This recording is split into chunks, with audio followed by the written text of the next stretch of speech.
Bismillahir Rahmanir Rahim. We have received a question how to help our children deal with peer pressure. Well, before we can help our children deal with peer pressure, we have to ourselves deal with peer pressure.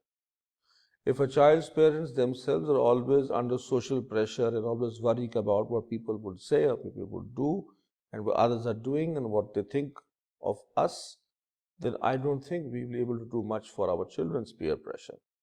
So let's get rid of this peer pressure ourselves by only and solely considering what Allah subhanahu wa ta'ala would think of us, what Allah's Messenger sallallahu alaihi wasallam, if he came to know of our actions, would think of that action or that approach towards life or those thoughts.